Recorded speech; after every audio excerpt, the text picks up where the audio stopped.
మహాభారతం నుంచి కురువంశం, బృహద్రథ వంశం, ప్రద్యోత వంశం, శిశునాగ వంశం, నందవంశం, మౌర్య వంశం, శుంగవంశం, కాణ్వ వంశం ఎక్కువగా ఉత్తర భారత ఖండం అంతటినీ పాలించాయి. కొన్ని వంశాలు దక్షిణాది వరకు పాలించాయి. ఈ వంశాల్లో ఒక్క కురువంశం తప్ప మిగిలిన వంశాల రాజ్యాలన్నీ మగధ కేంద్రంగానే పాలించాయి. ఈ వంశాలు కలియుగం మొదలైన కాలం 3138 BCE నుంచి 833 BCE వరకు మొత్తం 2305 ఏళ్లు భరతఖండాన్ని పరిపాలించాయి. కాణ్వ వంశం తర్వాత భరతఖండంలో చాలా ప్రాంతాన్ని సుదీర్ఘకాలం పరిపాలించిన అత్యంత శక్తివంతమైన వంశం శాతవాహన వంశం. 833 BCEలో కాణ్వ వంశంలో చివరి రాజైన సుశర్మను వధించి శ్రీముఖుడు శాతవాహన సామ్రాజ్యాన్ని స్థాపించాడు. మరి ఈ శాతవాహనులు ఎవరు? వీరు ఆంధ్రులు ఎలా అయ్యారు? అసలు ఆంధ్రులు ఎవరు? శాతవాహన చరిత్రను తెలుసుకోవడం అంటే మన తెలుగువారి చరిత్రను మనమే తెలుసుకోవడం అని అర్థం. ఆంధ్రుల చరిత్రే ఈ శాతవాహన చరిత్రకు మూలం. ఈ స్టోరీ తెలుగువారి అందరి చరిత్ర కనుక కొంచెం డీటెయిల్డ్గా చెప్తున్నాను. దయచేసి కాస్త ఓపికగా చివరి వరకు చూడండి. చాలా మందికి ఒక డౌట్ ఉంది. ఎంతసేపు మన చరిత్రలో మగధ కేంద్రంగానే రాజులు కనిపిస్తారు. వారందరూ ఎక్కువగా ఉత్తరాదికి చెందిన వారే. హిస్టరీ బుక్స్ లో కూడా ఉత్తరాది రాజ్యమైన మగధే ఎక్కువగా కనిపిస్తుంది. దక్షిణాది అంటే మన సౌత్ లో అంత శక్తివంతమైన రాజులు ఎవరు లేరా అని చాలా మందికి డౌట్ ఉంది. రామాయణ కాలం నుంచే దక్షిణాదిలో శక్తివంతమైన సామ్రాజ్యాలు ఉన్నాయి. అంత శక్తివంతమైన సామ్రాజ్యాలు కాబట్టే ఆనాటి మౌర్యులు, శుంగుల వరకు వారిని ఏమీ చేయలేక సంధి చేసుకునేవారు. ఒక్క అశోకుడు మాత్రమే పంతం పట్టి మరీ అప్పటి దక్షిణాది రాజ్యంగా ఉన్న కళింగను నాశనం చేశాడు. రామాయణ కాలం నుంచి దక్షిణ భారతం మొత్తాన్ని ఒకప్పుడు పాలించిన చక్రవర్తులు మన ఆంధ్రులే. ఆ ఆంధ్రుల చరిత్రే ఈ స్టోరీ. ఆంధ్ర వంశం రామాయణ కాలానికే ప్రఖ్యాత రాజవంశం. ఆనాడు సీతమ్మను వెతికించే పనిలో ఉన్న సుగ్రీవుడు దక్షిణాన ఉన్న ఆంధ్ర రాజ్యంలో కూడా సీతమ్మను వెతకమని తన వానర వీరులకు చెప్పినట్టు రామాయణంలో ఉంటుంది. అలాగే ధర్మరాజు రాజసూయ యాగం చేసినప్పుడు సహదేవుడు దక్షిణాది వైపు యుద్ధానికి వెళితే తమకు దూరపు బంధువే అయిన యుధిష్ఠిరతో ఆంధ్ర చక్రవర్తులు యుద్ధం చేయకుండా సంధి చేసుకున్నారు. ఇది మహాభారతంలో ఉంటుంది. కౌరవులు, పాండవులు ఇద్దరూ బంధువులే కాబట్టి ఆనాటి ఆంధ్ర చక్రవర్తులు మహాభారత యుద్ధంలో తటస్థంగా ఉండిపోయారు. పాండవులు, ఆంధ్రులు ఎలా బంధువులో ముందు ముందు చెప్పుకుందాం. ఇక నందవంశంపై చంద్రగుప్త మౌర్య యుద్ధం ప్రకటించినప్పుడు అప్పటి నందులకు వ్యతిరేకంగా ఉన్న ఆంధ్ర వంశరాజులు చంద్రగుప్త మౌర్య పక్షాన చేరి దక్షిణాది నుంచి భారీగా సైన్య సహకారం అందించారు. అలా మౌర్య సామ్రాజ్య స్థాపనలో కూడా ఆంధ్రుల పాత్ర గొప్పది. ఇంత గొప్ప ఆంధ్ర చరిత్ర గురించి మన పాఠ్య పుస్తకాల్లో కనిపించదు. కనీసం తెలుగు రాష్ట్రాల్లో అయినా పాఠ్య పుస్తకాల్లో ఈ చరిత్ర ఉండాలి కదా? ఉండదు. ఎందుకంటే ఒక దశలో దేశమంతా పరిపాలించిన ఆంధ్ర శాతవాహనుల గురించి రాస్తే మౌర్యులు, మొఘల్స్ చరిత్ర తక్కువగా కనిపిస్తుంది. అది చరిత్రకారుల భయం. ఆంధ్రుల మూలాలేమిటో మనం తప్పనిసరిగా తెలుసుకోవాలి. ఆంధ్ర అనే పేరు ఎలా వచ్చిందో ఖచ్చితంగా తెలుసుకోవాలి. ఎందుకంటే మన తెలుగువారి మూలాలన్నీ ఒకప్పటి ఆంధ్ర సామ్రాజ్యంలోనే ఉన్నాయి. ఇది మన పూర్వీకుల చరిత్ర. అందుకే శాతవాహనుల గురించి చెప్పుకునే ముందు ఆంధ్ర అనే పేరు వెనుక అసలైన చరిత్రను పూర్తిగా తెలుసుకుందాం. మన స్కూల్ బుక్స్ లో అలాగే ఆంధ్రుల చరిత్ర అని ఎవరెవరో రాసిన పుస్తకాల్లో ఆంధ్రులు ఎవరు అంటే ఆంధ్రులను మన తెలుగు వారిని అవమానించేలా ఒక కథ ఉంటుంది. చాలా మంది స్వయం ప్రకటిత మేధావులు పురాణాలను పుక్కిట పురాణాలని అలాగే వేదాలను ఎందుకు పనికిరానివని విమర్శిస్తూ ఉంటారు. అయితే విచిత్రం ఏంటంటే ఆంధ్రుల చరిత్రను చెప్పేటప్పుడు మాత్రం ఆ పురాణాలు, వేదాల్లోని కథనే చరిత్రకారులు ప్రామాణికంగా తీసుకున్నారు. అంటే వారు ఆధారాలు చూపించాలి అనుకుంటే పురాణాలు, వేదాలు ఎవిడెన్స్ గా పనికొస్తాయి. మిగిలిన సందర్భాల్లో మాత్రం అవి పుక్కిట పురాణాలని ప్రచారం చేస్తుంటారు. ఆనాటి చరిత్రకారుల్లో ఎంత హిపోక్రసీ ఉంది. ముందుగా ఆంధ్రుల గురించి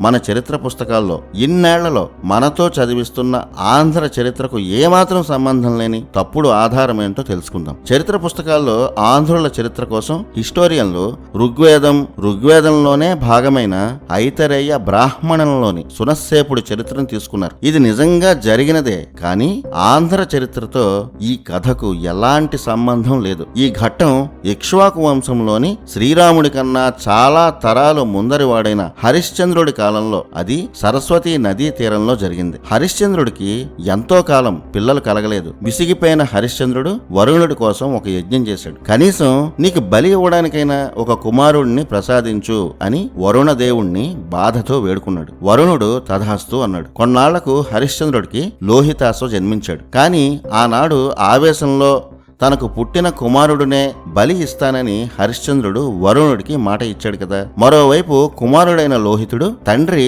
తనను ఎక్కడ బలి ఇస్తాడో అని భయపడి అరణ్యాల్లోకి పారిపోయాడు. మాట తప్పినందుకు హరిశ్చంద్రుడిని వరుణుడు శపించాడు. హరిశ్చంద్రుడు మాట తప్పనివాడని మనకు తెలుసు. ఏం చెయ్యాలో హరిశ్చంద్రుడికి అర్థం కాలేదు. అప్పుడు ఇక్ష్వాకుల రాజగురువు అయిన వశిష్ఠుడిని హరిశ్చంద్రుడు సలహా అడిగాడు. దేవతలకు అలాంటి మాట ఇవ్వడమే తప్పని, ఇచ్చాక సత్యనిష్టను పాటించడం తప్ప వేరే దారి లేదని వశిష్ఠుడు అన్నాడు. అయితే నీ కుమారుడికి బదులు ఒక బ్రాహ్మణ కుమారుడు ఈ బలికి అంగీకరిస్తే మాట నిలబడుతుందని వశిష్ఠుడు హరిశ్చంద్రకు చెప్పాడు. అలాగే ఒక షరతు కూడా పెట్టాడు. ఇష్టపూర్వకంగా ఆ బ్రాహ్మణ కుమారుడు బలికి అంగీకరించాలని వశిష్ఠుడు చెప్పాడు. యజ్ఞాల్లో మనుషులను బలి ఇవ్వడం ఎక్కడా లేదు. హరిశ్చంద్రుడు పొరపాటున ఆవేశంలో మాట ఇవ్వడం వల్ల ఈ సమస్య వచ్చింది.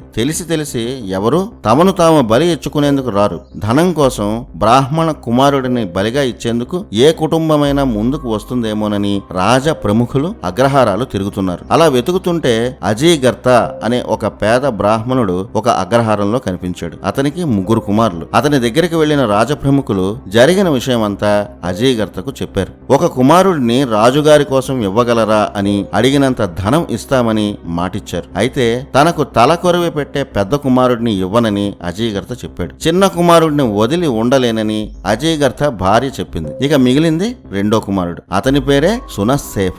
ఆ కుర్రాడిని కన్న తల్లిదండ్రులే ఆదరించలేదు. అందుకే ఆ కుర్రాడు తన మీద ఎవరూ ప్రేమ చూపించేవారు లేరని, జీవితం మీద విరక్తి కలిగిందని, దేవుడికే తన శరీరాన్ని అర్పిస్తాను అని సునస్సేపుడు రాజప్రముఖులతో చెప్పాడు. 2వ కుమారుడిని చక్రవర్తికి ఇచ్చినందుకు అతని తల్లిదండ్రులు ఎంతో ధనాన్ని దానంగా స్వీకరించారు. అలా సునస్సేపుడు యజ్ఞవాటిక దగ్గరికి వచ్చాడు. ఈ విషయం మహర్షి విశ్వామిత్రకు తెలిసింది. సునస్సేపకు జరుగుతున్న అన్యాయానికి చాలా బాధపడ్డాడు. వెంటనే విశ్వామిత్ర ఆ యజ్ఞం దగ్గరకు వెళ్లి హరిశ్చంద్రను దూషించాడు. నీ కుమారుడిని కాపాడుకోవడం కోసం ఇంకో పేద బ్రాహ్మణ కుమారుడి జీవితాన్ని నాశనం చేయడం ధర్మం కాదని వాదించాడు. అప్పుడు సునస్సేపుడు తాను ఇష్టపూర్వకంగానే వచ్చినట్టు విశ్వామిత్రకు చెప్పాడు. అయినా తన ప్రాణాలు కాపాడే ప్రయత్నం చేసినందుకు విశ్వామిత్రకు కృతజ్ఞతలు చెప్పాడు. సునస్సేపను చూసి విశ్వామిత్రుడికి జాలి వేసింది. ఆ కుర్రాడిని కాపాడాలని వరుణుణ్ణి ప్రార్థించాడు. ఆ తర్వాత వరుణుడే ప్రత్యక్షమై సునస్సేపుడికి ఆయుష్ను ప్రసాదించాడు. తన వల్ల మరో జన్మ ఎత్తిన సునస్సేపను తన పెద్ద కుమారుడిగా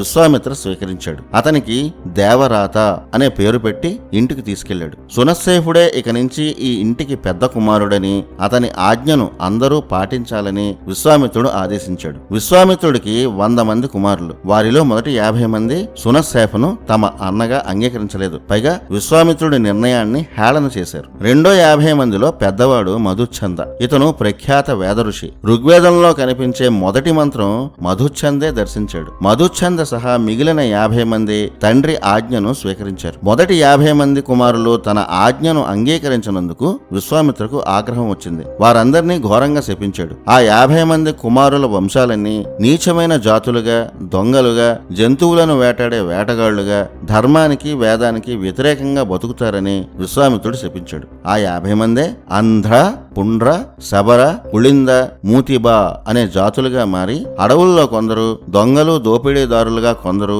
వేటగాళ్లు, దోపిడీలు చేసేవారుగా బతికేరని ఐతరేయ బ్రాహ్మణంలో ఉంటుంది. ఈ కథనే ఆంధ్రుల చరిత్రకు మూలాలుగా అందరూ చరిత్రకారులు రాసేశారు. ఆంధ్రులు విశ్వామిత్ర శాపం వల్ల మారిన ఆటవిక జాతుల నుంచి, దొంగల జాతి నుంచి వచ్చి సామ్రాజ్యాలు స్థాపించారని అసలు అర్థం పర్థం లేని చెత్తంతా రాశారు. శక్తివంతమైన ఆంధ్ర చరిత్రను దారుణంగా అవమానించారు. ఆంధ్రుల మూలాలు ఇవే అని చెబుతూ ఋగ్వేదంలో ఉన్న ఏ కథనైతే ఆనాటి చరిత్రకారులు చెప్పారో అది ఒక పెద్ద బ్లండర్. ఎందుకంటే విశ్వామిత్రుడు శపించిన తర్వాత అతని కుమారులు ఆంధ్ర, పుండ్ర, శబర, పుళింద, మూతిబా జాతులుగా మారారు. అది నిజమే. కానీ అందులో మొదటిగా ఉన్న జాతి పేరు ఆంధ్ర కాదు, అది ఆంధ్ర. ఆలో మొదటి ఆ. రెండో ఆ కాదు. సంస్కృత భాష అప్పటి వారికి సరిగ్గా రాకపోవడం వల్ల, తప్పుడు ట్రాన్స్లేషన్ల వల్ల ఆంధ్ర చరిత్రకే కళంకం వచ్చింది. గొప్ప వీరులు, అఖండ సామ్రాజ్యాన్ని స్థాపించిన ఆంధ్రులను క్రూరమైన ఆటవిక జాతుల నుంచి వచ్చిన వారిగా చరిత్రకారులు నిర్ధారించి రాసేస్తే తరతరాలుగా అదే మన ఆంధ్రుల చరిత్ర అనుకొని ఇప్పటికీ చదువుతూ మనల్ని మనమే తక్కువ చేసుకుంటున్నాం. మరి ఆంధ్ర జాతి అసలు మూలాలేంటి? ఆంధ్ర అనే పేరు ఎలా వచ్చింది? ఇప్పుడు ఆంధ్రుల అసలు చరిత్రను ఆధారాలతో సహా చెప్పుకుందాం. మన ఆంధ్ర వంశ రాజుల మూలాలు చంద్రవంశంలో ప్రఖ్యాతి చెందిన కురువంశానికి మూల పురుషుడైన యయాతి వంశం నుంచి వచ్చాయి. ఆంధ్ర అనేది జాతి పేరు కాదు, అది ఒక చక్రవర్తి పేరు. ఆ చక్రవర్తి పేరే ఆంధ్ర. అతను పాలించిన రాజ్యమే ఆంధ్రదేశం. ఆంధ్రుడు అనే చక్రవర్తి చంద్రవంశానికి చెందిన సుక్షత్రియుడు. ఆంధ్ర అనే పేరు వెనక వంశవృక్షాన్ని ఇప్పుడు తెలుసుకుందాం. ఆంధ్ర చక్రవర్తికి సంబంధించిన పూర్తి చరిత్ర భాగవత పురాణంలో స్పష్టంగా ఉంది. పాఠ్య పుస్తకాలు రాసిన ఆనాటి హిస్టోరియన్లే ఋగ్వేదాన్ని ఆధారంగా తీసుకున్నప్పుడు మన సొంత చారిత్రక గ్రంథం భాగవతాన్ని ఆధారంగా ఎందుకు తీసుకోకూడదు? అందుకే హాయిగా తీసుకోవచ్చు. ఆంధ్ర వంశానికి మూల పురుషుడైన యయాతి ఎవరో తెలుసుకుందాం. చంద్రవంశంలో ప్రఖ్యాతి చెందిన చక్రవర్తి పురూరవుడు. చంద్రుడి కుమారుడు బుధుడు అని పురాణాలు చెప్తున్నాయి. ఆ బుధుడు మానవ అవతారంలో ఉన్నప్పుడు అతనికి ఇళకు జన్మించిన వాడు పురూరవుడు. ఇతని పేరు చాలా మంది వినే ఉంటారు. ఇతను సూర్యవంశంలో తొలి చక్రవర్తి అయిన ఇక్ష్వాకుడి కాలం నాటివాడు. పురూరవుడి భార్య ఊర్వశి. వారిద్దరికీ జన్మించిన కుమారుల్లో పెద్దవాడు ఆయు.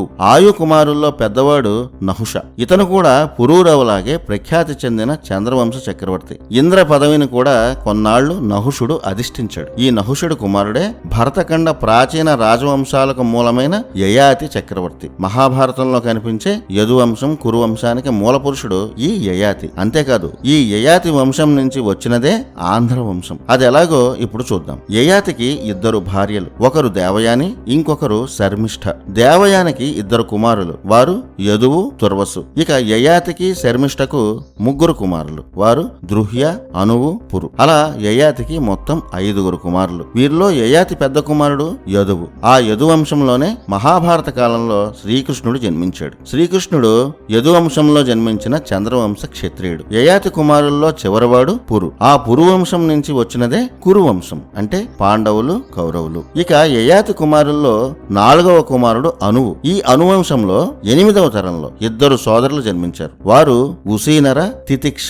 వీరు అప్పటికే ఇప్పటి బెంగాల్ నుంచి తమిళనాడు వరకు ఉన్న ప్రాంతాన్ని పరిపాలిస్తున్నారు. వీరిలో ఉసీనర తర్వాత 6వ తరం చక్రవర్తి రోమపాద. ఈ రోమపాద దశరథుడి స్నేహితుడు. అంటే అప్పటికి ఇంకా శ్రీరాముడే జన్మించలేదు. దశరథుడు తన కుమార్తె శాంతను ఈ రోమపాదుడికి దత్తత ఇచ్చాడు. ఆ శాంత భర్తే ఋష్యశృంగ. ఇది ఉసీనర వంశం. ఇక ఉసీనరకు ఒక సోదరుడు తితిక్ష అనే చక్రవర్తి ఉన్నాడని చెప్పుకున్నాం కదా. ముందు చెప్పుకున్న ఈ రోమపాదుడి కాలంలోనే, అంటే తితిక్ష 5వ తరంలో బలి అనే చక్రవర్తి ఉండేవాడు. అతనికి 6 కుమారులు. ఆ 6 పేర్లు చాలా మందికి తెలిసినవే. వారి పేర్లు ఏంటంటే అంగ, వంగ, కళింగ, సుహ్మ, పుండ్ర. ఇక చివరివాడు 6వవాడు పేరు ఆంధ్ర. వీరు తమ పూర్వీకులు పాలించిన వంగదేశం నుంచి తమిళ దేశం వరకు ఉన్న ప్రాంతాన్ని 6 భాగాలుగా చేసుకొని పరిపాలించారు. వారి పేర్లతోనే రాజ్యాలకు పేర్లు పెట్టుకున్నారు. అందుకే భాగవతం వీరిని తూర్పు దేశ రాజులుగా వర్ణించింది.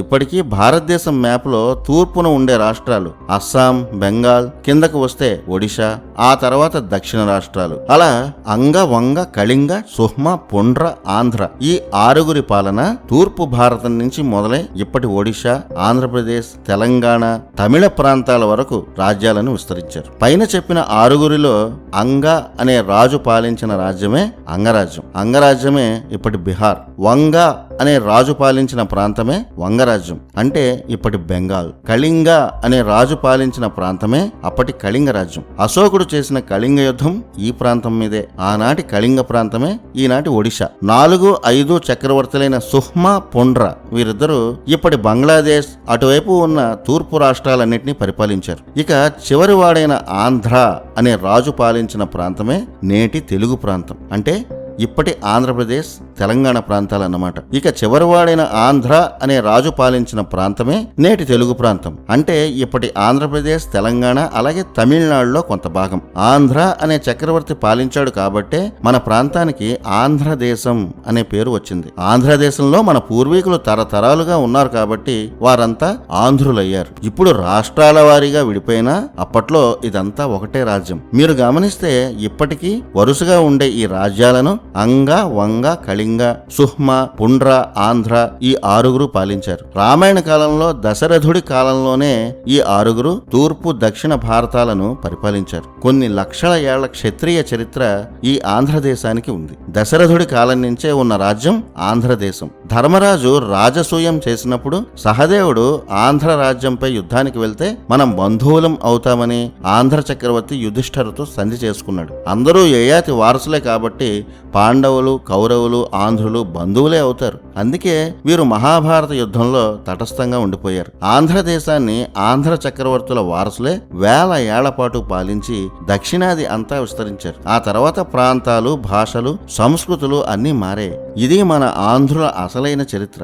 ఇంత ఘనమైన చరిత్రను అసలు సంబంధమే లేని మరో చరిత్రతో కలిపేసి కలగాపులగం చేసి మన తెలుగువారి చరిత్రను ఆనాటి హిస్టోరియన్లు ఒక ఘన చరిత్రను ఘోరంగా అవమానించారు. మగధ శక్తివంతంగా మారినప్పుడు కూడా వీరు స్వతంత్రులుగానే ఉన్నారు. చాణక్యుడు తన మంత్రాంగంతో శక్తివంతమైన దక్షిణ తీర ప్రాంత రాజులను మౌర్యుడికి స్నేహితులయ్యేలా చేశాడు. అయితే అశోకుడి కాలంలో కళింగ యుద్ధం తర్వాత కళింగ, ఆంధ్ర సామ్రాజ్యాలు దాదాపుగా నాశనం అయ్యాయి. తన తాత చంద్రగుప్త మౌర్యుడికి సహాయం చేశారన్న కృతజ్ఞత కూడా లేకుండా అసలు పెద్దగా శత్రుత్వమే లేని కళింగను, ఆ చుట్టుపక్కల ఆంధ్ర ప్రాంతాలను అశోకుడు క్రూరంగా నాశనం చేయించాడు. అప్పటికి మిగిలిన ఆంధ్ర వంశీకులు తమ శక్తినంతా కూడదీసుకుని తమకున్న కొద్దిపాటి సైన్యంతో అప్పటి ఆంధ్ర రాజ్యానికి, కర్ణాటకకు ఆనుకొని ఉన్న దక్షిణ మహారాష్ట్రకు వెళ్లారు. అక్కడ వారి రాజ్యంలో మిగిలిన కొద్దిపాటి ప్రాంతంలో ఆంధ్రులు మళ్లీ తమ అస్తిత్వాన్ని బలంగా మొదలుపెట్టారు. అలా మహారాష్ట్ర ప్రాంతంలో ఆంధ్ర వంశీకులు నెమ్మదిగా విస్తరించారు. అశోకుడు మరణించాక మొట్టమొదట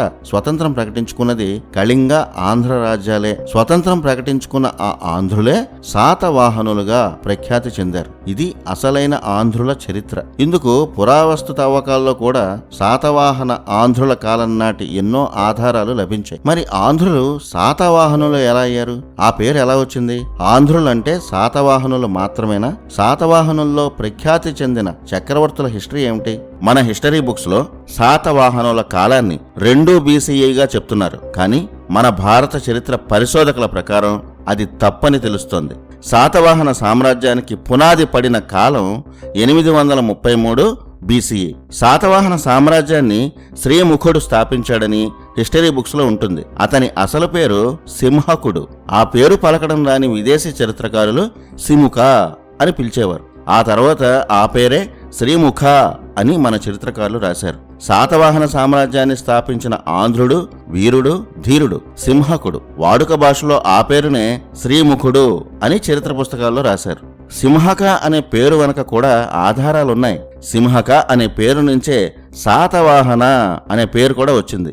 ఆంధ్ర రాజులు శాతవాహనులుగా ప్రఖ్యాతి చెందారు. శాత అంటే సింహం రూపంలో ఉన్న దేవత అని పురాణార్థం. శివ పురాణంలో ఈ వివరాలుంటాయి. సింహాన్ని అధిరోహించిన దేవతను పూజించిన వీరులు శాతవాహనులు. అందుకే శాతవాహనుల జెండాపై సింహాన్ని అధిరోహించిన వీరుడు బొమ్మ ఉంటుంది.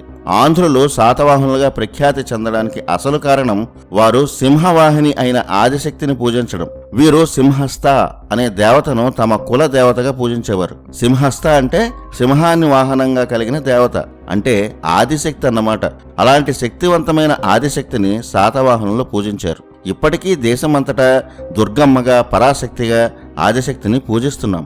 ఆంధ్ర వంశీకులు ఆది నుంచి ఆదిశక్తి భక్తులే. రాక్షస సంహారం కోసం సింహాన్ని అధిరోహించి ఆదిశక్తి రూపమైన కాత్యాయనీ దేవి యుద్ధం చేసిందని దేవీ భాగవతంలో ఉంటుంది. ఆ కాత్యాయనీ దేవికి ఉన్న మరో పేరే సింహస్థ. అలా సింహాన్ని లేదా శాతమును అధిష్ఠించిన ఆదిశక్తిని సింహస్థ దేవతగా తమ కుల దైవంగా శాతవాహనులు పూజించారు. సింహవాహనమే ఆనాటి స్థానిక భాషలో శాతవాహన అయింది. ఆ కులదైవం పేరు వచ్చేటట్టుగానే శాతవాహన అనే పేరిట సామ్రాజ్యాన్ని స్థాపించారు. ఆ సామ్రాజ్యాన్ని స్థాపించిన వీరుడు పేరు కూడా సింహక. అంటే తన కులదేవత పేరే పెట్టుకున్నాడు. సింహక, శ్రీముఖ, సిముక ఈ 3 పేర్లు ఒకరివే. బలానికి, పరాక్రమానికి, గాంభీర్యానికి చిహ్నమైన సింహాన్ని తమ వంశానికి చిహ్నంగా ఆంధ్ర శాతవాహనులు పెట్టుకున్నారు. తమ జెండాలపై సింహాన్ని అధిరోహించే వీరుడు బొమ్మను శాతవాహన ధ్వజంగా నిలబెట్టి శతాబ్దాల పాటు ఎదురు లేకుండా శాతవాహనులు పరిపాలించారు. మగధ సామ్రాజ్యంలో అటు మౌర్యులు, శుంగులు, కాణ్వ వంశీకుల సామ్రాజ్యాల్లో ఆంధ్ర వంశీకులు తమ సైన్యాన్ని సింహధ్వజంతో నడిపించారు. సింహంతో సమానమైన బలం ఉన్నవారిగా ఆనాటి ఆంధ్ర వంశీకులకు పేరుంది. విష్ణు సహస్రనామాల్లో శ్రీకృష్ణుడి నామాలను వర్ణిస్తూ చాణూరాంధ్ర నిషోధనః అని ఉంటుంది. చాణూరాంధ్ర అంటే చాణూరుడు అనే యోధుడు ఆంధ్రుడు అని అర్థం. ఆంధ్ర ప్రాంతం నుంచి వెళ్లి కంసుడి కొలువులో చేరిన ప్రసిద్ధ మల్లయోధుడు చాణూరుడు. కంసుడి కాలంలో చాణూరుడు గొప్ప మల్లయుద్ధ వీరుడు, సింహ బలుడు, కంసుడితో సమానమైన శక్తివంతుడు. అతడిని ఓడించిన ఒకే ఒక్కడు శ్రీకృష్ణుడు. ఆ కాలం నుంచి కూడా ఆంధ్ర వంశీకులు శక్తిలో సింహంతో సమానమైన వారని ప్రశంసలు అందుకున్నారు. సింహాన్ని అధిష్ఠించిన పరాశక్తిని పూజించే ఆంధ్రులు సింహ బలులుగా ప్రసిద్ధి చెందారు. అందుకే ఆంధ్ర వంశీకులకు శాతవాహన, శాతకర్ణి అనే బిరుదులు ఉన్నాయి. కళింగ యుద్ధం తర్వాత అటు కళింగతో పాటు అప్పటి ఆంధ్ర ప్రాంతం కూడా చాలా వరకు నష్టపోయింది. అప్పుడే అక్కడి ఆంధ్ర వంశీకులు ప్రజలు అప్పటి ఆంధ్రదేశ సరిహద్దుల్లో ఉన్న మహారాష్ట్ర ప్రాంతంలో ఒక చిన్న పట్టణమంత ప్రాంతంలో మళ్లీ జీవన పోరాటం మొదలుపెట్టారు. అశోకుడి మరణం తర్వాత మొట్టమొదట స్వతంత్రం ప్రకటించుకున్న రాజుల్లో శాతవాహనులు ఒకరు. అలా ఆంధ్ర శాతవాహన రాజుల్లో కొందరు అశోకుడి కాలంలో కోల్పోయిన తమ జన్మస్థలమైన ఆంధ్రదేశానికి మళ్లీ వెళ్లి సత్తా చాటారు. ఆనాటి ఆంధ్రదేశంలో కృష్ణానదికి దిగువన ఉన్న శ్రీకాకుళం పట్టణాన్ని రాజధానిగా చేసుకుని ఆంధ్రదేశాన్ని పాలించారు. ప్రస్తుతం ఈ శ్రీకాకుళం అనే ఊరు విజయవాడకు 45 కిలోమీటర్ల దూరంలో ఉంది. ఉత్తరాంధ్రలో కూడా ఒక శ్రీకాకుళం ఉంది. ఆ శ్రీకాకుళం వేరు, విజయవాడ దగ్గరలో ఉన్నటువంటి శ్రీకాకుళం వేరు. శ్రీముఖుడి ముందర తరంలో 30 పట్టణాలు, ఎన్నో గ్రామాలు, 1,00,000 మంది సైన్యం, బలమైన అశ్విక గజ దళాలను శాతవాహనులు సమకూర్చుకున్నారు. మౌర్యుల చివరి రాజైన బృహద్రథ మరణం తర్వాత మగధ సైన్యాధిపతి పుష్యమిత్ర శుంగుడు చక్రవర్తి అయ్యేందుకు ఆంధ్ర శాతవాహనులు సైనిక మద్దతు ఇచ్చారు. అలా శుంగవంశం, ఆ తర్వాత కాణ్వ వంశంలో శాతవాహనుల అధికారాలు నెమ్మదిగా పెరిగాయి. ఇటు తమ సొంత రాజ్యమైన ఆంధ్రదేశాన్ని కూడా శాతవాహనులు నెమ్మదిగా విస్తరించుకున్నారు. ఆంధ్రదేశంలో శ్రీకాకుళం రాజధానిగా శాతవాహన సామ్రాజ్యం విస్తరించింది. విజయవాడకు దగ్గరలో ఉన్న ఈ శ్రీకాకుళంలో శాతవాహన కాలానికి ముందు నుంచే పురాతన విష్ణు ఆలయం ఉంది. అక్కడి మూల విరాట్టుని శ్రీకాకుళ విష్ణువు అంటారు. ఆ స్వామిని శ్రీకాకుళాంధ్ర మహావిష్ణు అని ఇప్పటికీ పూజిస్తున్నారు. ఇదే పేరుతో ఎన్టీఆర్ సినిమా కూడా ఉంది. ఆ పురాతన ఆలయ అవశేషాలు ఇప్పటికీ ఉన్నాయి. ఇక్కడ మూల విరాట్టు అయిన విష్ణువు విగ్రహంలో ఇతర విష్ణువు విగ్రహాల్లో ఉన్నట్టు కాకుండా కుడి చేతిలో శంఖం, ఎడమ చేతిలో చక్రం ఉంటాయి. మహావిష్ణువు విగ్రహం ఇలా ఉంటే శాంతికి చిహ్నం అని చెప్తుంటారు. 1519 సంవత్సరంలో ఈ శ్రీకాకుళాంధ్ర మహావిష్ణు ఆలయాన్ని శ్రీకృష్ణదేవరాయలు సందర్శించారు. అక్కడ బస చేసినప్పుడే దేవరాయలకి నిద్రలో విష్ణువు దర్శనమిచ్చి వెంకటేశ్వర స్వామి మీద కావ్యం రాసి ఆ కావ్యాన్ని శ్రీకాకుళ విష్ణువుకి అంకితం ఇవ్వమన్నారట. అలా కృష్ణదేవరాయలు విష్ణు ఆజ్ఞతో అచ్చ తెలుగులో రచించిన అద్భుత కావ్యమే ఆముక్తమాల్యద. ఆనాడు కృష్ణదేవరాయలు ఆ కావ్య రచనకు ఉపయోగించిన మండపాన్ని ఆముక్తమాల్యద మండపం అని ఇప్పటికీ పిలుస్తున్నారు. తొలి శాతవాహన రాజధానికి అంతటి ఘన చరిత్ర, ఆధ్యాత్మిక చరిత్ర ఉంది. శ్రీకాకుళం కేంద్రంగా ఆంధ్రదేశంలో శాతవాహన రాజ్యం విస్తరిస్తున్న సమయంలోనే శుంగవంశం పతనమై కాణ్వ వంశం మగధను శాసించింది. అప్పటి శాతవాహన రాజులు కాణ్వ రాజులకు మద్దతు పలికిన బలహీనమైన కాణ్వ వంశం తర్వాత మగధను పాలించేందుకు అప్పటినుంచే శాతవాహనులు పావులు గదిపారు. శాతవాహనులు ఊహించినట్టుగానే 85 ఏళ్లలోనే 4 కాణ్వరాజులు మారారు. కాణ్వ వంశంలో చివరి రాజు సుశర్మ మగధను పాలిస్తున్నప్పుడు మగధ సర్వసైన్యాధ్యక్షుడు శ్రీముఖ శాతవాహనుడు అత్యంత శక్తివంతమైన ఆంధ్ర సైన్యంతో శ్రీముఖుడు సరైన సమయంలో సుశర్మను వధించి మగధ సింహాసనం ఎక్కాడు. సింహధ్వజాన్ని మగధపై ఎగరేశాడు. అలా కళింగ యుద్ధం తర్వాత ఏమీ లేని స్థితి నుంచి ఏకంగా భరత ఖండాన్ని పాలించే స్థాయి వరకు ఆంధ్ర శాతవాహనుల పోరాటం, పట్టుదల అద్వితీయం.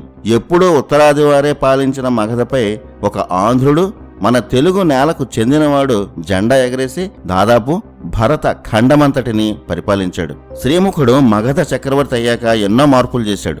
ఆంధ్రదేశ రాజధానిని శ్రీకాకుళం నుంచి ధాన్యకటకానికి మార్చాడు. అప్పటి ఆ ధాన్యకటకమే ఇప్పటి అమరావతి పట్టణానికి దగ్గరలో ఉన్న ధరణికోట. అప్పట్లో ధాన్యకటకం మహానగరంగా వర్ధిల్లింది. అందరూ చక్రవర్తుల్లా కాకుండా శ్రీముఖుడు అటు ఉత్తరాన మగధ, ఇటు దక్షిణాన ధాన్యకటకం కేంద్రాలుగా దాదాపు 70% భరతఖండాన్ని పటిష్టంగా పాలించగలిగాడు. తన పూర్వీకుల గడ్డ అయిన ఆంధ్రదేశాన్ని శ్రీముఖుడు చాలా బలంగా మార్చాడు. తనతో పాటు ఎంతో మంది వేద పండితులను, విజ్ఞానవంతులను తీసుకొచ్చి ధాన్యకటకంలో ఒక విశ్వవిద్యాలయాన్ని స్థాపించాడు. అక్కడ వేదాల అధ్యయనం, విద్యార్థుల ధారణ అంటే వల్లెవేయడం లేదా కంఠస్థం చేయడం నిరంతరం జరిగేవి. అలా ఆ విద్యా కేంద్రం పేరు ధారణకోటగా మారిందని, ఆ తర్వాత కాలంలో ఆ ప్రాంతమే ధరణికోట అయిందని చరిత్ర పరిశోధకులు చెప్తుంటారు. ధరణికోటనే ప్రధాన కేంద్రంగా మార్చుకున్న శ్రీముఖుడు అక్కడి నుంచే ఇప్పటి తెలంగాణ ప్రాంతాన్ని, మహారాష్ట్రలో చాలా భాగాన్ని, శక్తివంతమైన మాళవరాజులను, ఇప్పటి మధ్యప్రదేశ్, ఛత్తీస్గఢ్ ప్రాంతాలను జయించి దక్షిణాది, ఉత్తరాది ప్రాంతాలను శాతవాహన రాజ్యంలో కలిపి విస్తరించాడు. ఒకే రాజధాని నుంచి దేశానంతా పాలించడం సాధ్యం కాదని మగధ చక్రవర్తుల నుంచి శ్రీముఖుడు అనుభవపూర్వకంగా తెలుసుకున్నాడు. అందుకే దక్షిణాన ధాన్యకటకాన్ని అభివృద్ధి చేశాడు. ఆ తర్వాత గెలిచిన ప్రాంతాల్లో కీలకమైన మహారాష్ట్రలో ప్రతిష్టానపురాన్ని తన మరో రాజధానిగా చేశాడు. ఆనాడు శాతవాహనులు పాలించిన ప్రతిష్టానపురమే ఇప్పటి ఔరంగాబాద్. ఈ మధ్యే ఆ నగరం పేరుని ఛత్రపతి సంభాజీ నగర్గా మార్చారు. అప్పటికే మగధ ప్రభావం నెమ్మదిగా తగ్గుతోంది. అందుకే శ్రీముఖుడు ప్రత్యామ్నాయ రాజధానులుగా నగరాలను అభివృద్ధి చేశాడు. అలా 3 రాజధానులతో, తనకు అత్యంత నమ్మకం ఉన్న ప్రతినిధులతో ఆంధ్రుడైన శ్రీముఖుడు అతిశక్తివంతంగా శాతవాహన సామ్రాజ్యానికి బలమైన పునాది వేశాడు. మహారాష్ట్రలో బలమైన రాష్ట్రకులను శ్రీముఖుడు ఓడించిన వారినే సామంతులుగా నియమించాడు. ఈ రాష్ట్రక వంశం ఆంధ్ర శాతవాహనులకు బంధువులే. రాష్ట్రక రాజు కుమార్తె నాగనికను శ్రీముఖుడు తన కుమారుడైన శాతకర్ణికి ఇచ్చి వివాహం చేశాడు. అలా రాష్ట్రకులతో బంధుత్వాన్ని ఏర్పరచుకున్నాడు. మహారాష్ట్రలోని ఈ రాష్ట్రక వంశమే ఆ తర్వాత రాష్ట్రకూటులుగా ప్రఖ్యాతి చెందారు. ఆంధ్ర శాతవాహనుల్లో మొదటి చక్రవర్తి అయిన శ్రీముఖుడు సనాతన ధర్మాన్ని పాటించాడు. ఇతర ధర్మాలైన బౌద్ధ, జైనాలను కూడా ఆదరించాడు. వారికి స్తూపాలు, ఆరామాలు నిర్మించుకునేందుకు అనుమతి ఇచ్చాడు. అలా ఒక వ్యవస్థను శ్రీముఖుడు ఏర్పాటు చేశాడు. నిరంతరం రాజ్య విస్తరణ చేస్తూనే 23 ఏళ్లు భరతఖండంలో చాలా భాగాన్ని పరిపాలించి శ్రీముఖుడు మరణించాడు. 833 నుంచి 810 BCE వరకు, అంటే 23 ఏళ్లు శ్రీముఖుడు పరిపాలించాడు. శ్రీముఖుడికి గొప్ప చరిత్ర ఉన్న మన హిస్టరీ బుక్స్లో ఇతని గురించి పెద్దగా కనిపించదు. శాతవాహనుల్లో శ్రీముఖుడు గొప్ప చక్రవర్తి. శ్రీముఖుడి తర్వాత 31 మంది శాతవాహన చక్రవర్తులు పరిపాలించారు. మొత్తం శాతవాహన చక్రవర్తులు 32 మంది. ఈ 32 మంది 506 ఏళ్లు సుదీర్ఘంగా పరిపాలించారు. మౌర్యులు, శుంగుల కన్నా ఎక్కువ కాలం పరిపాలించిన వంశం శాతవాహనులు. 833 BCE నుంచి 327 BCE వరకు శాతవాహనులు పరిపాలించారు. ఒక దశలో 70% భరతఖండాన్ని ఆంధ్ర శాతవాహనులే పరిపాలించారు. మరి శ్రీముఖుడి తర్వాత ఆంధ్ర శాతవాహనుల చరిత్ర ఏమిటి? పురాణాల్లో వివరించిన శాతవాహన రాజుల పేర్లకు, చరిత్ర పుస్తకాల్లో చెప్పిన రాజుల పేర్లకు చాలా తేడాలున్నాయి. ముఖ్యంగా శాతకర్ణి 1, శాతకర్ణి 2 అంటూ పుస్తకాల్లో చాలా కన్ఫ్యూజ్ చేశారు. ఎంతలా అంటే చరిత్ర చదవాలంటేనే భయం, చిరాకు కలిగేలా మన చరిత్రను ఇష్టం వచ్చినట్టు నిర్లక్ష్యంగా రాశారు. శాతవాహన చక్రవర్తుల్లో ప్రతి రాజు పేరుకి చివర శాతకర్ణి అనే పేరుంది. అలాగే చాలామంది శాతవాహన రాజుల పేర్లలో శ్రీ అనే పేరు కూడా కలిసి ఉంటుంది. మన తెలుగు నేల నుంచి మగధ, ప్రతిష్టానపురం, ధాన్యకటకం కేంద్రాలుగా పాలించిన గ్రేట్ కింగ్స్ శాతవాహన చక్రవర్తులు. వారి అద్భుత చరిత్రను సులువుగా అర్థమయ్యేలా ఇప్పుడు తెలుసుకుందాం. శాతవాహనులకు కూడా మగధే ప్రధాన కేంద్రం. శ్రీముఖుడు గట్టి పునాది వేసి ఉత్తరాదిన మగధ, దక్షిణాదిన ధాన్యకటకం, పశ్చిమాన మహారాష్ట్ర రాజ్యంలో ప్రతిష్టానపురం, ఇలా ఎక్కడికక్కడ ముఖ్య పట్టణాలను నిర్మించి పాలించాడు. తన జీవితాంతం యుద్ధాలు చేశాడు. 833 నుంచి 810 BCE వరకు మొత్తం 23 ఏళ్లు పాలించాడు. ఇక్కడ కూడా చరిత్ర పుస్తకాల్లో శ్రీముఖుడికి మన చరిత్రకారులు అన్యాయం చేశారు. చివరి కాలంలో శ్రీముఖుడు ఒక నియంతలా మారాడని, అప్పుడు అతని తమ్ముడే శ్రీముఖుడిని వధించి సింహాసనం ఎక్కాడన్న కథ ఒకటి పుట్టించి పుస్తకాల్లోకి ఎక్కించారు. ఈ కథకు అసలు ఆధారాలే లేవు. శ్రీముఖుడి తర్వాత అతని తమ్ముడు కృష్ణశ్రీ శాతకర్ణి పరిపాలించిన మాట నిజం. యుద్ధాలు చేసి చేసి రాజ్యాన్ని విస్తరించి అనారోగ్యంతో శ్రీముఖుడు మరణించాడు. అప్పుడే శ్రీముఖుడి తమ్ముడు కృష్ణశ్రీ శాతకర్ణి మగధ కేంద్రంగా పాలన చూసుకున్నాడు. శ్రీముఖుడి కుమారుడి పూర్తి పేరు పూర్ణోత్సంగ శాతకర్ణి. తండ్రి మరణించే నాటికి ఇతను 20ల వయసులో ఉన్నాడు. ఇప్పటి మహారాష్ట్రను పాలించిన రాష్ట్రకుల యువరాణి నాగనిక లేదా నాయనికను వివాహం చేసుకున్నది ఈ పూర్ణోత్సంగ శాతకర్ణే. ఇతన్నే మన చరిత్ర పుస్తకాలు శాతకర్ణి 1 అని రాశాయి. అలా బాబాయి కృష్ణశ్రీ శాతకర్ణి మగధ కేంద్రంగా ఉత్తరాది బాధ్యతలు చూసుకుంటే, ఇటు శ్రీముఖుడి కుమారుడైన ఈ పూర్ణోత్సంగ శాతకర్ణి లేదా శాతకర్ణి 1 ధాన్యకటకం రాజధానిగా దక్షిణ ప్రాంతాన్ని, అలాగే తన మామగారి రాజ్యమైన ప్రతిష్టానపురం కేంద్రంగా పశ్చిమ భారతాన్ని తన భార్య నాగనిక సహకారంతో పటిష్టంగా పరిపాలించాడు. తండ్రి మరణించాక దక్షిణ పశ్చిమ రాజ్యాలను శ్రీముఖ వారసుడు శాతకర్ణి కాపాడుకున్నాడు. శ్రీముఖుడి తమ్ముడైన కృష్ణశ్రీ శాతకర్ణి 810 నుంచి 792 బీసీఈ వరకు 18 ఏళ్లు పాలించి మరణించాడు. ఈ కృష్ణశ్రీ శాతకర్ణిని ఉత్తరాదిలో కన్హా అనేవారు. శాసనాల్లో ఆ పేరే ఉంటుంది. కృష్ణశ్రీ శాతకర్ణి తాను పాలించిన 18 ఏళ్లలో శాతవాహన రాజ్యాన్ని ఇప్పటి నాసిక్ వరకు విస్తరించాడు. అంటే మన ఆంధ్ర శాతవాహన సామ్రాజ్యం 3 భరతఖండాన్ని పాలించింది. శాతకర్ణి 1 బాబాయ్ అయిన కృష్ణశ్రీ శాతకర్ణి నాసిక్ వరకు సామ్రాజ్యాన్ని విస్తరించి చనిపోయాడు. కృష్ణశ్రీ శాతకర్ణి మరణించాక ఆ రాజ్యంలో అస్థిరత ఏర్పడకుండా అతని కుమారుడు శ్రీమల్ల శాతకర్ణి 10 ఏళ్ల పాటు మగధ ప్రాంతంలో అంటే ఉత్తర భారతానికి శాతవాహన చక్రవర్తిగా ఉన్నాడు. ఇతను 792 నుంచి 782 బీసీఈ వరకు పాలించాడు. ఆ తర్వాత నుంచి శ్రీముఖుడి కుమారుడైన పూర్ణోత్సంగ శాతకర్ణే మొత్తం శాతవాహన సామ్రాజ్యానికి చక్రవర్తి అయ్యాడు. అంటే శ్రీముఖుడి తర్వాత అతని తమ్ముడు, శ్రీముఖుడి కుమారుడు ఉత్తర దక్షిణ భరతఖండాన్ని కలిసి పరిపాలించారన్నమాట. ఇది అసలు చరిత్ర. శ్రీముఖుడి కుమారుడైన పూర్ణోత్సంగ శాతకర్ణి 782 నుంచి 764 బీసీఈ వరకు 18 ఏళ్ల పాటు 3 భరతఖండాన్ని వైభవంగా పరిపాలించాడు. కలిశకంలో అశ్వమేధ యాగం చేసిన అతి కొద్ది మంది చక్రవర్తుల్లో ఈ పూర్ణోత్సంగ శాతకర్ణి లేదా శాతకర్ణి 1 ఒకరు. నాసిక్లో ఆ యాగం జరిగిందని పురావస్తు తవ్వకాల్లో దొరికిన శాసనాలు చెప్తున్నాయి.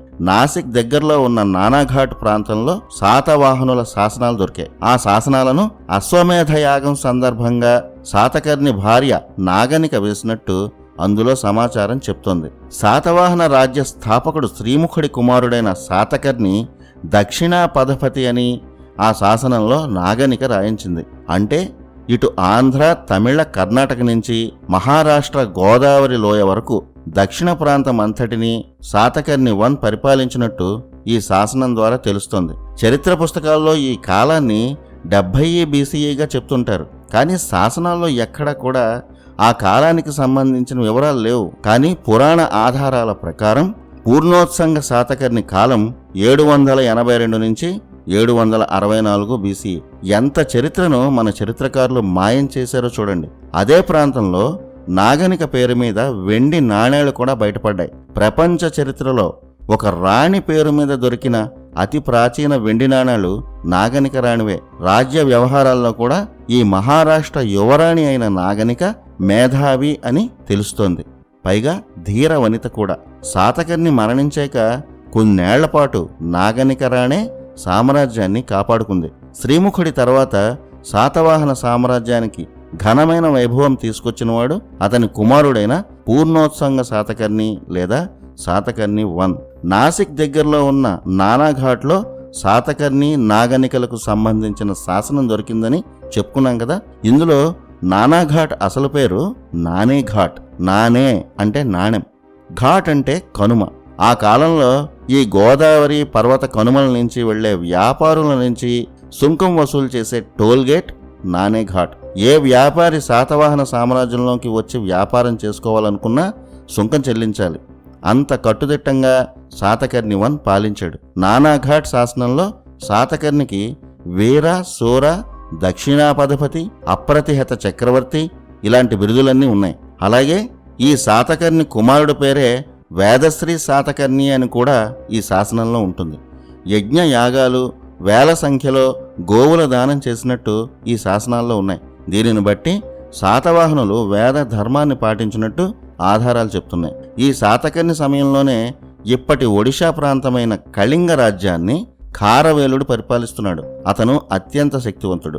ఖారవేలుడి కాలాన్ని కూడా మన చరిత్రలో తప్పుగానే రాశారు. కళింగ ఖారవేలుడి కాలం 764 BCE. మొత్తానికి శ్రీముఖుడి కుమారుడైన పూర్ణోత్సంగ శాతకర్ణి లేదా శాతకర్ణి వన్ 782 నుంచి 764 BCE వరకు 18 ఏళ్ల పాటు 3 వంతుల భరతఖండాన్ని అప్రతిహతంగా పరిపాలించాడు. శాతకర్ణి మరణం తర్వాత అతని కుమారుడు వేదశ్రీ శాతకర్ణి లేదా శ్రీ శాతకర్ణి శాతవాహన చక్రవర్తి అయ్యాడు. ఇతనే అసలైన శాతకర్ణి 2. కానీ ఇక్కడ మన పుస్తకాల్లో మరో 2 రాజుల పేర్లు కలిపి కన్ఫ్యూజ్ చేశారు. శ్రీముఖుడి మనవడే శాతకర్ణి 2. అతని అసలు పేరు వేదశ్రీ శాతకర్ణి. ఈ వారసుల పేర్లను పురాణాల్లో స్పష్టంగా వివరించారు. తండ్రి మరణించే నాటికి అతను చాలా చిన్న కుర్రాడు. చక్రవర్తి అయ్యే వయసు కాదు. తల్లి నాగనిక తన కుమారుడిని సింహాసనంపై కూర్చోబెట్టి శాతవాహన సామ్రాజ్యాన్ని సమర్థంగా పాలించింది. ప్రపంచ చరిత్రలో ఒక విశాల సామ్రాజ్యాన్ని పాలించిన తొలి సామ్రాజ్ఞి నాగనికే. ఆమె గురించి మన చరిత్ర పుస్తకాల్లో ఎక్కడా గొప్పగా కనిపించదు. మన చరిత్రకారులకు ఎలిజబెత్ రాణిని పొగడ్డానికే పేజీలు సరిపోలేదు. ప్రపంచంలోనే తొలి మహిళా పాలకురాలైన నాగనిక ఇన్స్పైరింగ్ స్టోరీ మన చరిత్ర పుస్తకాల్లో ఎక్కడా ప్రత్యేకంగా కనబడదు. పిల్లలు నేర్చుకోవాల్సింది ఇలాంటి చరిత్రే కదా. పురాణ ఆధారాల ప్రకారం శాతకర్ణి వన్ కుమారుడైన వేదశ్రీ శాతకర్ణి 764 నుంచి 708 BCE వరకు 56 ఏళ్లు పరిపాలించాడు. ఈ 56 ఏళ్లలో కనీసం 10 ఏళ్లు అతని తల్లి నాగనికే రాజ్యాన్ని కాపాడింది. రాజకీయ తంత్రాన్ని తన కుమారుడికి బోధించి తల్లి, మంత్రి, గురువు అన్నీ తానే అతనిని మహావీరుడిని చేసింది. ఒక స్త్రీ పరిపాలిస్తోంది కాబట్టి సులువుగా దాడి చేయవచ్చని నాగనిక కాలంలో కూడా కళింగ ఖారవేలుడు శాతవాహన సామ్రాజ్యంపై దాడి చేశాడు. తన కళింగ రాజ్యం పక్కనే ఉన్న ఆంధ్ర ప్రాంతంపై యుద్ధం చేశాడు. అయినా నాగనిక తన రాజకీయ తంత్రంతో చాలా వరకు ఖారవేలుడిని నియంత్రించింది. కాకపోతే ప్రతిపాలపుర అనే ఒక ధనిక నగరాన్ని ఖారవేలుడు యుద్ధంలో గెలిచాడు. ఆ ప్రతిపాలపురమే ప్రస్తుతం గుంటూరు జిల్లాలో ఉన్న భట్టిప్రోలు. తెలుగు భాష ఉజ్వల చరిత్రకు ఆధారాలు, ప్రాచీన శాసనాలు ఈ భట్టిప్రోలులో ఎన్నో దొరికాయి.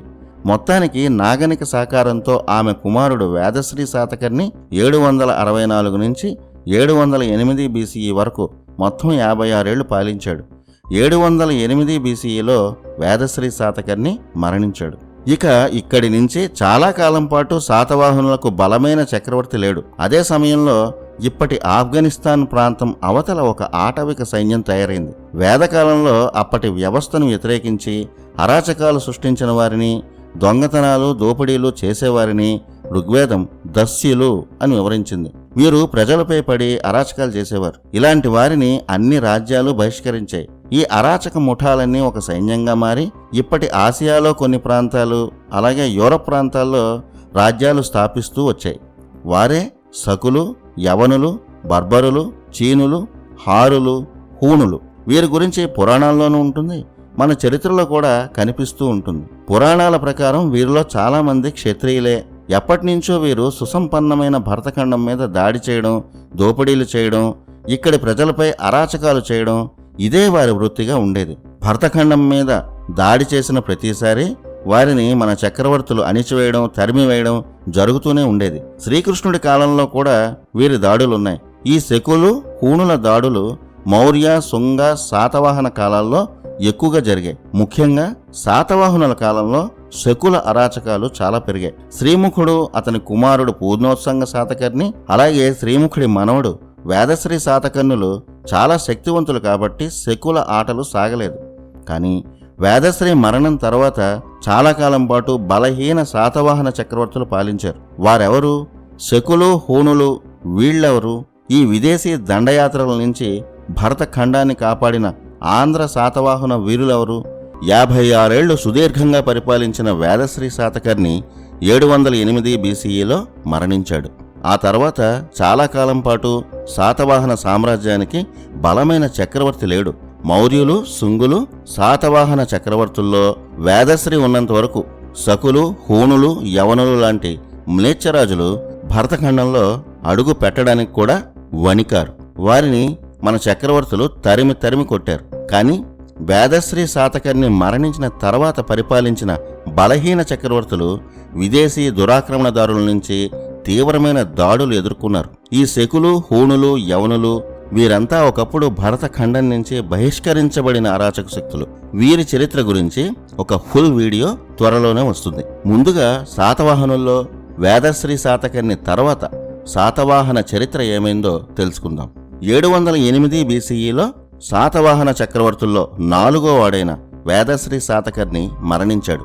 వేదశ్రీ శాతకర్ణి మరణించగానే అప్పటి వరకు సరిహద్దుల్లో కాపు కాచు కూర్చున్న అరాచక శక్తులైన శకులు ఒక్కసారిగా భరతఖండం సరిహద్దుల మీద పడ్డారు. ఈ శకులు ఇప్పటి ఉక్రెయిన్ ప్రాంతానికి చెందినవారు. అప్పటికి ప్రపంచంలో సంపన్న దేశం భరతఖండమే.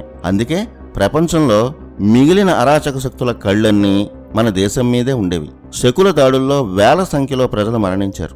అందిన కాడికి శకులు దోచుకొని చిన్న చిన్న ప్రాంతాల్లో, ఎక్కువగా ఇప్పటి మహారాష్ట్ర, గుజరాత్ ప్రాంతాల్లో తిష్టవేశారు. వేదశ్రీ శాతకర్ణి తర్వాత అతని కుమారుడు స్కందశ్రీ శాతకర్ణి 708 బీసీఈలో రాజు అయ్యాడు. ఇతను 18 ఏళ్లు పరిపాలించాడు. ఈ స్కందశ్రీ శాతకర్ణి అంత శక్తివంతుడు కాదు. ఇతని కాలంలోనే శాతవాహన సామ్రాజ్యం పట్టుకోల్పోయింది.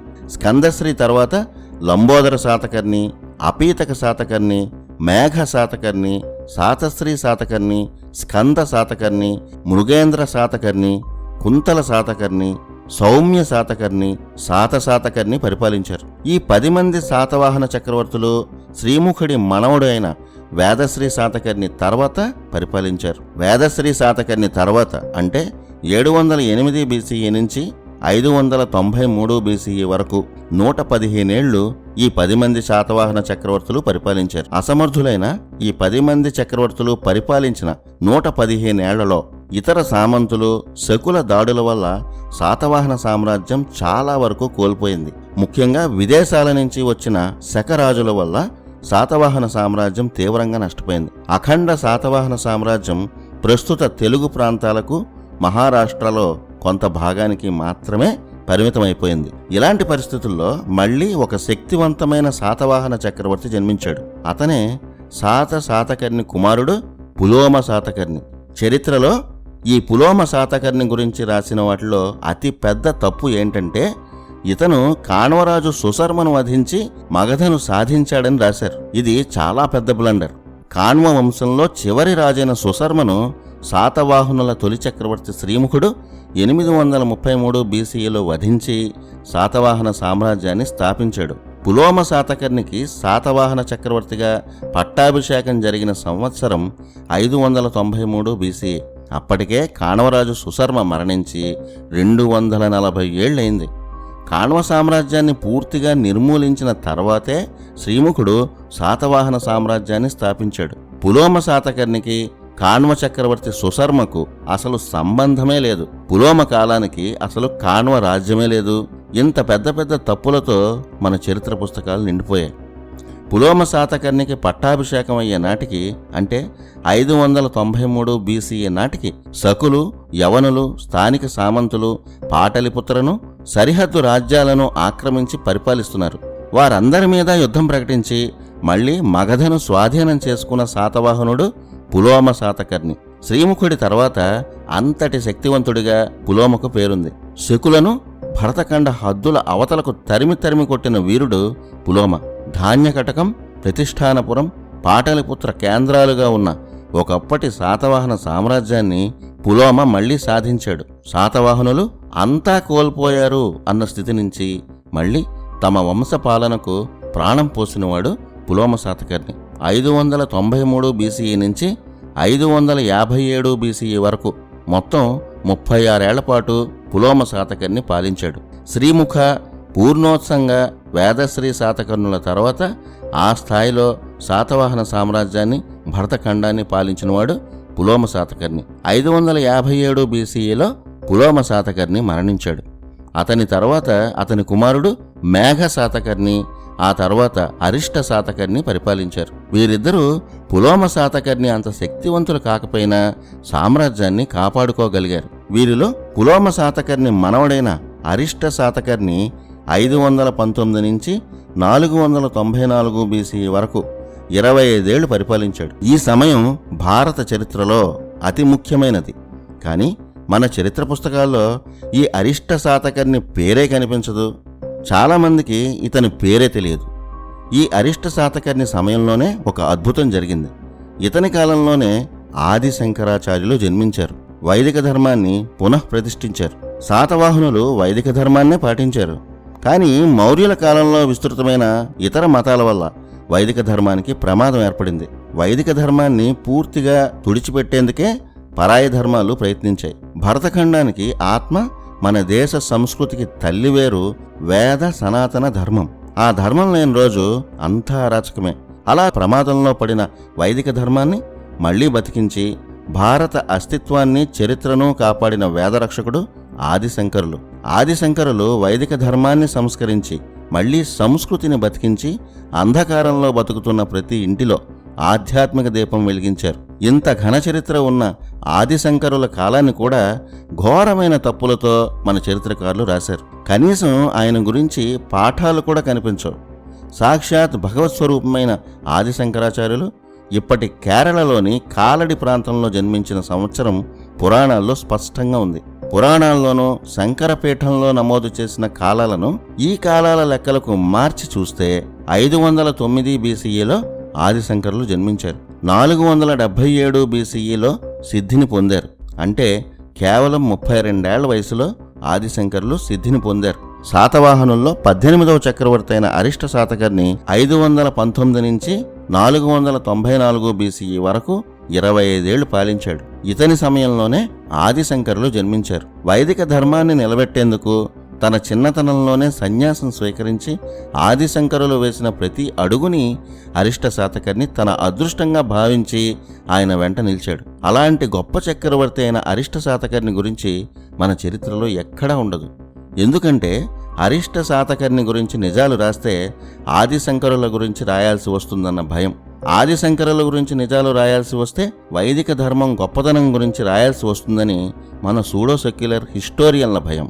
దేశం నలుమూలలా కాలి నడకన తిరిగి సంప్రదాయాలకు, సంస్కృతికి ప్రాణం పోసిన ఆదిశంకరుల తర్వాత భరతఖండంలో బౌద్ధం సహా ఇతర మతాలన్నీ దాదాపుగా కనుమరుగయ్యాయి. స్వధర్మే నిధనం శ్రేయః, పరధర్మో భయావహ అనే నినాదం మారుమోగింది. పరాయి ధర్మంతో గతి తప్పిన ప్రజలు అప్పటికే కుటుంబాలు చిన్నాభిన్నమై నానా కష్టాల్లో ఉన్నారు.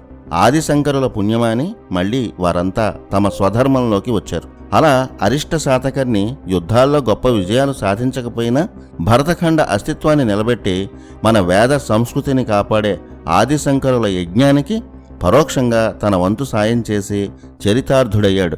అరిష్ట శాతకర్ణి 25 ఏళ్లు పాలించి 494 బీసీఈలో మరణించాడు. అతని వారసుడు మరో గొప్ప చక్రవర్తి అయిన హాల శాతకర్ణి. ఇతను మన సనాతన సంప్రదాయాలను విస్తృతంగా తన రచనల ద్వారా ప్రచారం చేశాడు. హాలుడిగా ప్రఖ్యాతి చెందిన చక్రవర్తి ఇతనే. గొప్ప సాహిత్యవేత్త, రచయిత, కవి. హాలుడు అప్పటి ప్రజలకు అర్థమయ్యే ప్రాకృత భాషలో రచించిన గాథా సప్తశతి కావ్యం ప్రఖ్యాతి చెందింది. ఈ గ్రంథాన్నే సప్తశతక అని కూడా అంటారు. సప్త అంటే 7 అని అందరికీ తెలిసిందే. శతక లేదా శతి అంటే 100 అని అర్థం. సప్తశతి అంటే 700 అని అర్థం. గాథా సప్తశతి అంటే చిన్న చిన్న కథలను చెప్పే 700 శ్లోకాలు అని అర్థం.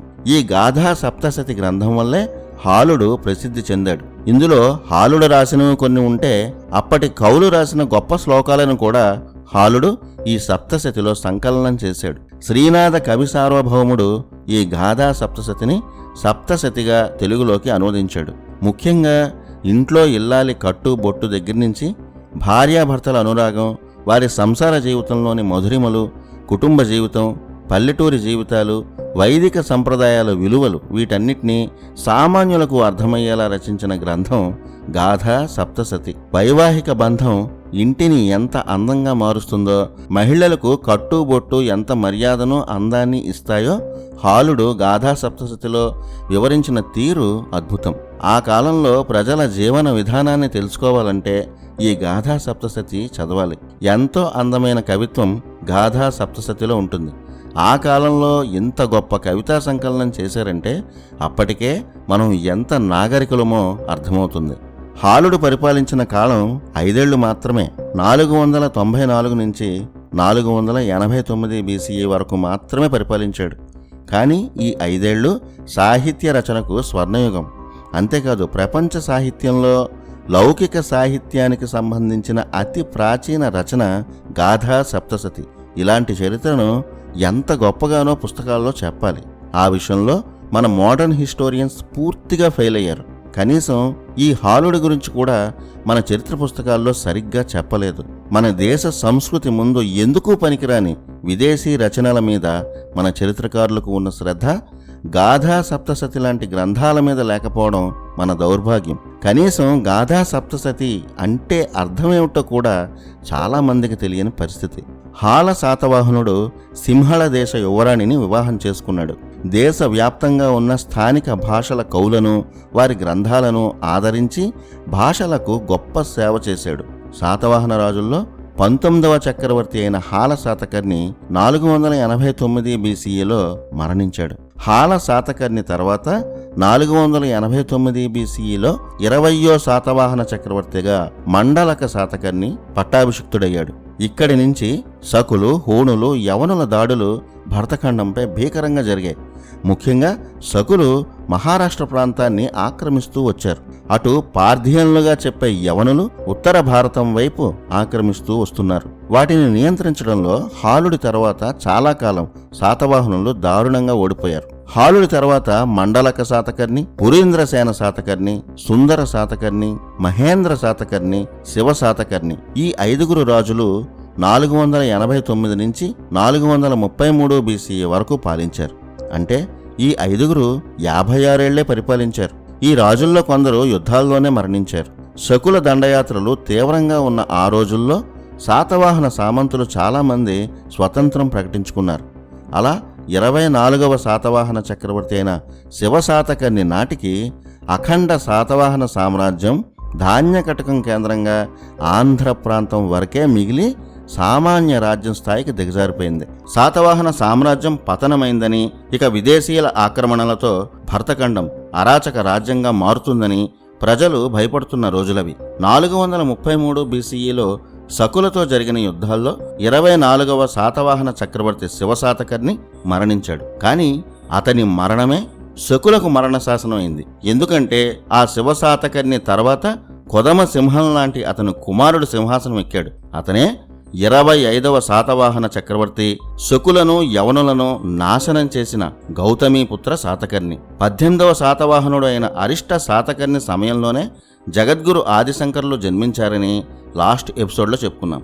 ఆదిశంకరులు మళ్లీ వైదిక ధర్మానికి ప్రాణం పోసిన తర్వాత ఆ ధర్మాన్ని నడిపించిన వారిలో శాతవాహనులు ముఖ్యమైన వారు.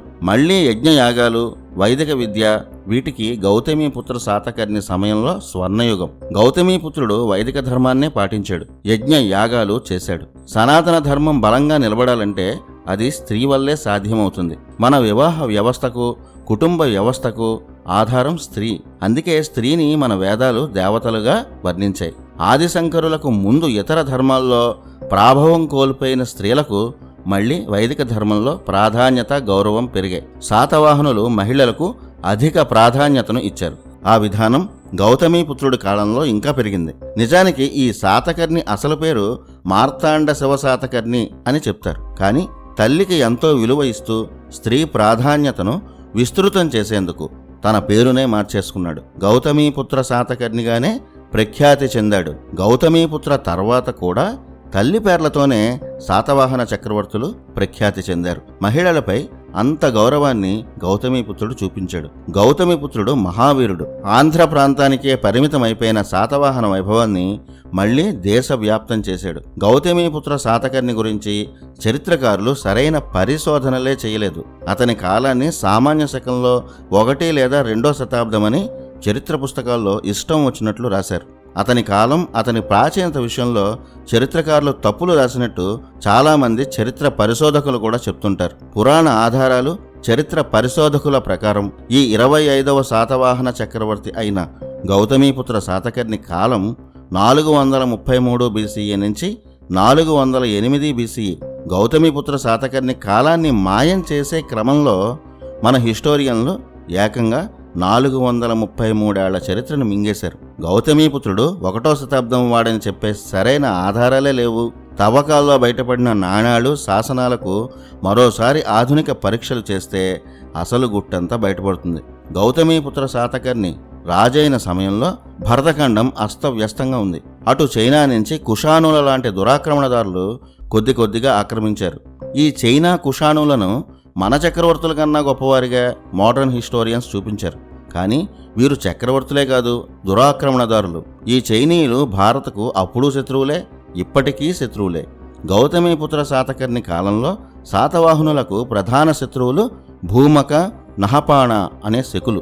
ఈ భూమక, నహపాణ అనే శకులనే మహారాష్ట్ర ప్రాంతంలో క్షాత్రపులు అనేవారు. వీళ్లనే మన హిస్టోరియన్లు క్షహరాటులు అని, క్షాత్రపులు అని రాశారు. వీరు గుజరాత్, మహారాష్ట్ర, రాజస్థాన్, మధ్యప్రదేశ్ ఆక్రమించేశారని, మధ్య భారతాన్ని పవర్ఫుల్గా పాలించేశారని హిస్టోరియన్స్ తెగ రాశారు. విదేశీయులను పొగడ్డం, మన చక్రవర్తులపై తప్పుడు కథలు అల్లి మరీ తక్కువ చేయడం మన హిస్టోరియన్స్కి చాలా ఇష్టం కదా. అందుకే ఎలా పెడితే అలా రాశారు. ఈ శకులు లేదా క్షాత్రపులు అసలు రాజులే కాదు, వీరు దురాక్రమణదారులు. శాతవాహనుల్లో గౌతమీపుత్ర శాతకర్ణికి ముందు 4 రాజులు పరిపాలించారని చెప్పుకున్నాం కదా. వారి బలహీనమైన పాలనలో ప్రతిష్టానపురం రాజధానిగా ఉన్న ఇప్పటి మహారాష్ట్ర, గుజరాత్ ప్రాంతాన్ని ఈ క్షాత్రపులు లేదా శకులు ఆక్రమించారు. మధ్య భారతాన్ని ఎప్పుడూ వీళ్ళు ఆక్రమించలేదు. ఆక్రమించడానికి అక్కడ ఉన్నది సాధారణమైన చక్రవర్తి కాదు, అత్యంత శక్తివంతుడు. అప్పటికి ఉజ్జయిని కేంద్రంగా మధ్య భారతాన్ని పరిపాలిస్తున్నది శ్రీ హర్షవర్ధనుడు, అతని వారసులు. మన చరిత్రలో అత్యంత అన్యాయం జరిగిన చక్రవర్తులు 2. ఒకరు శ్రీ హర్షవర్ధన, 2 విక్రమాదిత్య. ఉజ్జయినిని అద్భుతంగా పరిపాలించిన శ్రీహర్షుడి కాలం 457 BCE. మరి ఈ అసలు చరిత్రను ఎందుకు మాయ చేశారో వివరంగా ఒక ఎపిసోడ్లో శ్రీహర్షుడి గురించి చెప్పుకుందాం. గౌతమీపుత్రకు పట్టాభిషేకం అయ్యే నాటికి క్షత్రపులు లేదా శకులు మహారాష్ట్ర, గుజరాత్ ప్రాంతాన్ని ఆక్రమించి కొన్నాళ్లు పరిపాలించారు. ఆ కాలం 414 BCE. ఈ విదేశీ ఆక్రమణదారుల గురించి ఒక డీటెయిల్డ్ వీడియో నెక్స్ట్ ఎపిసోడ్లోనే చేస్తున్నాం, తప్పకుండా చూడండి. మన చరిత్ర పుస్తకాల్లో ఎన్ని తప్పులు రాశారో మీకే తెలుస్తుంది. గౌతమీపుత్ర శాతకర్ణి సమయంలో శాతవాహనుల ప్రధాన శత్రువు ఈ క్షాత్రపులు లేదా శకులే. ఎందుకంటే శాతవాహనుల ఆయువుపట్టు ప్రతిష్టానపురం, నాసిక్, అలాగే ఉత్తర భారతం వైపు గ్రీకు యవనులు దూకుడు మీద ఉన్నారు. వీరినే పార్థియన్లు అనేవారు. గౌతమీపుత్రుడు పరిపాలిస్తున్న సమయానికి శాతవాహనుల పాలనలో ఉన్న రాజ్యం ఇప్పటి అమరావతి కేంద్రంగా ఉన్న తెలుగు ప్రాంతమే. చుట్టూ ఇంతమంది శత్రువులు ఉన్నా గౌతమీపుత్రుడు చూపించిన వీరత్వమే చాలా కాలం భరతఖండాన్ని కాపాడింది. గౌతమీపుత్రుడి పట్టాభిషేకం 433 BCEలో జరిగింది. ఇలా సింహాసనం ఎక్కడమే ఆలస్యం. కత్తిపట్టి నిర్విరామంగా ఏళ్లపాటు గౌతమీపుత్రుడు యుద్ధాలు చేస్తూనే ఉన్నాడు. శాతవాహనులు గతంలో పాలించి కోల్పోయిన ఒక్కో రాజ్యాన్ని గెలుచుకుంటూ వచ్చాడు. ఎదురు తిరిగిన శత్రువులను, విదేశీయులకు సహకరిస్తున్న సామంతులను తుడిచిపెట్టేశాడు. ఇతని పేరు మీద దొరికిన శాసనాలన్నీ యుద్ధాల గురించి, ఇతను వీరత్వం గురించి రాసినవే. బతికినన్నాళ్ళు ఇతను యుద్ధాలే చేశాడు. దాదాపు దేశమంతటిని శాతవాహన ఛత్రం కిందకు తెచ్చాడు. గౌతమీపుత్ర శాతకర్ణి సమయంలో అతిపెద్ద యుద్ధాలు శకులతో జరిగాయి. అప్పటి శకరాజులైన భూమక, నహపాణలు ఇప్పటి మహారాష్ట్ర, గుజరాత్ ప్రాంతాలను ఆక్రమించారు. క్షాత్రపులు అని మన చరిత్రకారులు రాశారని చెప్పుకున్నాం.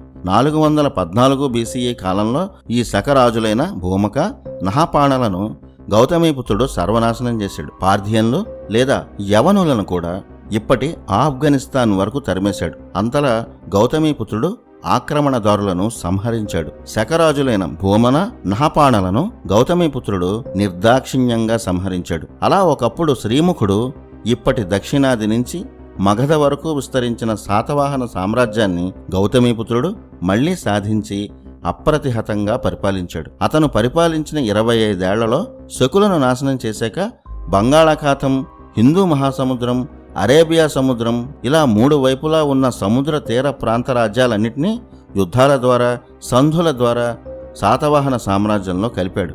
దేశాన్ని ఏకం చేశాడు. అందుకే గౌతమీపుత్రుడికి త్రిసముద్రతోయ పీతవాహబ్న అనే బిరుదు ఉంది.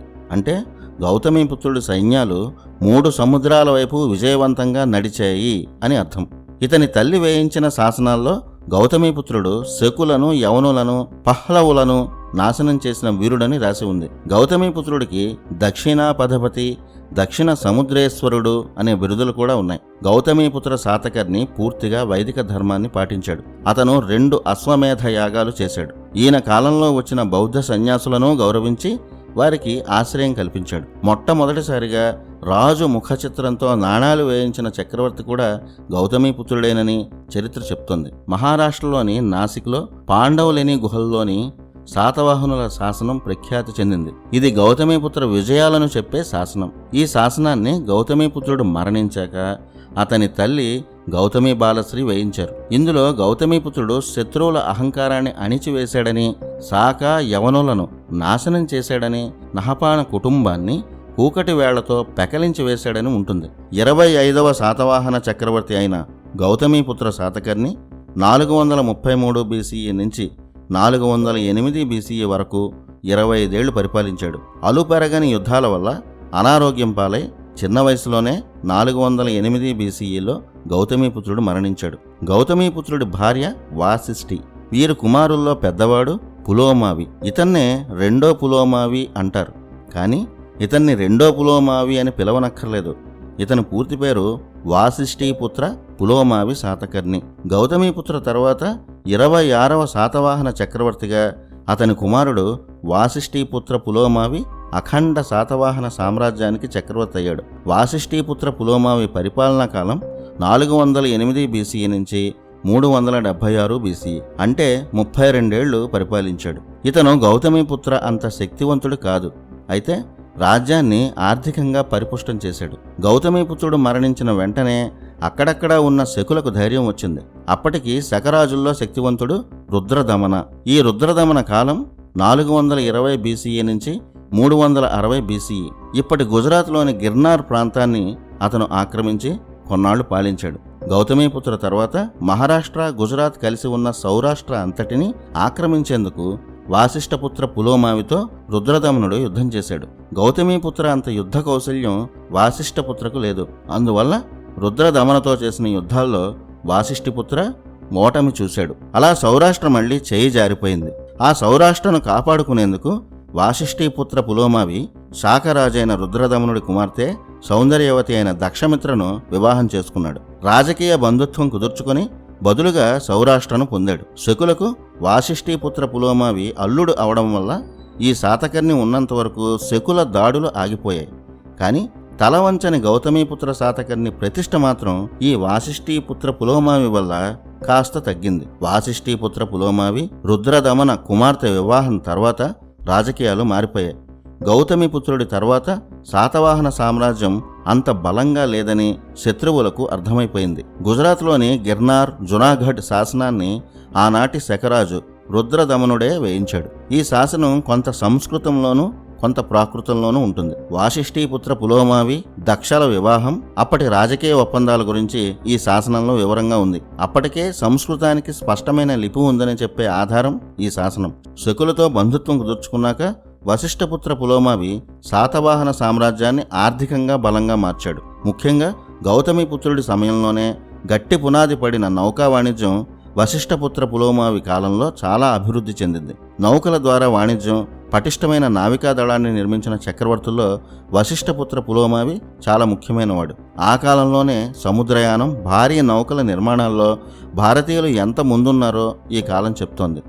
అందుకు గుర్తుగా వశిష్ఠపుత్ర పులోమావి 2 స్తంభాలతో ఉన్న భారీ నౌక చిత్రంతో నాణేలు విడుదల చేశాడు. ఈ నాణేలు గౌతమీపుత్ర శాతకర్ణి సమయంలో కూడా ఉన్నాయి.